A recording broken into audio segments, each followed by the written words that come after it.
నమస్కారం. ఎంఆర్న్యూస్కి స్వాగతం. నేను మీ రవి. నెల్లూరు జిల్లా కావలి రూరల్ పోలీస్ స్టేషన్ పరిధిలోనే మద్దురుపాడులో ఉన్న టిట్కో గృహాలలో కావలి డీఎస్పీ శ్రీధర్ ఆధ్వర్యంలో కార్డన్ సెర్చ్ నిర్వహించారు. ఈ సందర్భంగా ప్రతి ఇంటికి వెళ్ళి అక్కడ అపరిచితుల వ్యక్తులు ఎవరైనా తిరుగుతున్నారా లేదా అని నేరాలపై ప్రజలకు అవగాహన కల్పించారు. అలాగే ఎలాంటి అనుమతులు లేకుండా ధృవీకరణ పత్రాలు లేని 23 ద్విచక్ర వాహనాలను సీజ్ చేశారు. అంతేకాకుండా ప్రజలు అప్రమత్తంగా ఉండాలని, ఎవరైనా కొత్త వ్యక్తులు ఇక్కడ సంచరిస్తే తక్షణమే పోలీసులకు సమాచారం ఇవ్వాలన్నారు. అంతేకాకుండా ఇక్కడ అసాంఘిక కార్యక్రమాలకు పాల్పడ్డ గుట్కా, గంజాయి, ఇతర ఏమైనా మాదక ద్రవ్యాలు రవాణా చేస్తున్నా కూడా తక్షణమే పోలీసులకు సమాచారాన్ని ఇవ్వాలని వారు కోరారు. ఈ కార్యక్రమంలో 1వ పట్టణ CI Firoz, rural CI Rajeswararao, Paparao, 2 town CI Giribabu, ఎస్ఐలు సుమన్, తిరుమల రెడ్డి, బాజీబాబు, పలువురు ఎస్ఐలు, పోలీస్ సిబ్బంది పాల్గొన్నారు.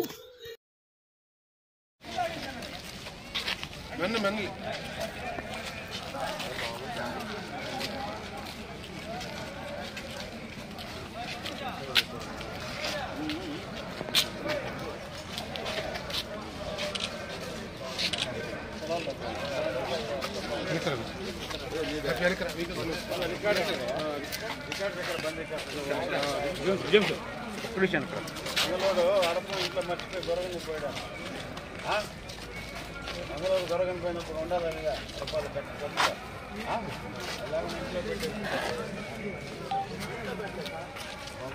బండి అంటే ఉండాలా. నెంబర్ ప్లేట్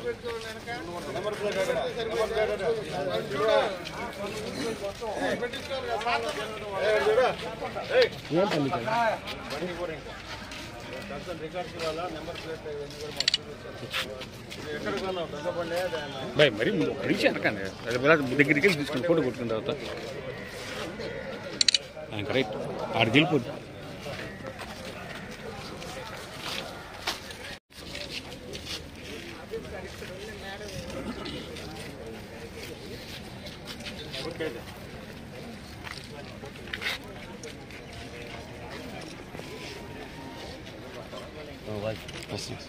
సీజన్ ఫోటోలు పాత పలికి ఫోటోలు తీయండి.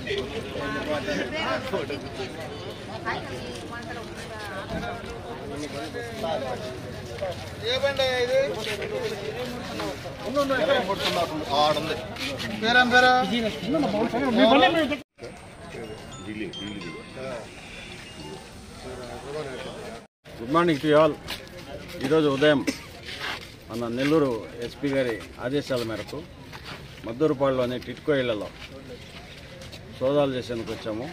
ఇక్కడ ఏమైనా యాంటీ సోషల్ ఎలిమెంట్స్ ఉన్నారా, యాంటీ సోషల్ యాక్టివిటీస్ ఏమైనా జరుగుతున్నాయా, గంజాయి, నార్కోటిక్స్ లాంటివి ఏమైనా స్టోర్ చేశారా, ఎవరైనా దొంగలు లాంటి వాళ్ళు, కొత్త వ్యక్తులు ఎవరైనా వచ్చారా, ఇవన్నీ కూడా చెక్ చేసేందుకు మా సిఐలు, concern CI rural CI Rajeswararao, 1 town CI Firoz, 2 town CI Giribabu, rural CI Paparao, మా ఎస్ఐలు అందరం కలిసి మా స్టాఫ్ మొత్తం ఒక 60 మెంబర్స్ కలిసి ఈరోజు ఉదయం 5 నుంచి ప్రతి ఇల్లు కూడా చెక్ చేయడం జరిగింది.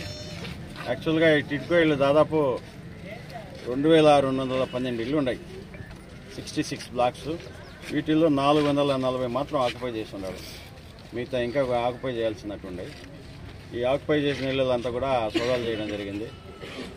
దాదాపు ఒక 23 వెహికల్స్, రికార్డ్స్ ఏమి లేవు, 2 వీలర్స్, బైక్స్ అవన్నీ కూడా సీజ్ చేయడం జరిగింది. తర్వాత ప్రజలకి, పబ్లిక్ అందరూ కూడా పిలిపించి సేఫ్టీ మెజర్స్ సంబంధించి వాళ్ళకి ఇన్ఫర్మేషన్ ఇవ్వడం, వాళ్ళకి జాగ్రత్తలు చెప్పడం కూడా జరిగింది. ఇదే విధంగా మన కావల్లో ఎలాంటి యాంటీ సోషల్ యాక్టివిటీస్ లేకుండా ప్రతి ఏరియాలో కూడా కార్డన్ సెర్చ్ జరుగుతూ ఉంటుంది. మీ విలేకరులు కూడా మీకు తెలిసిన విషయాలు మాకు అందజేస్తారని, మన కావలి పట్టణం ప్రశాంతంగా ఉండాలని, ప్రజలందరూ కూడా హ్యాపీగా జీవించాలని కోరుకుంటూ ముగిస్తాం.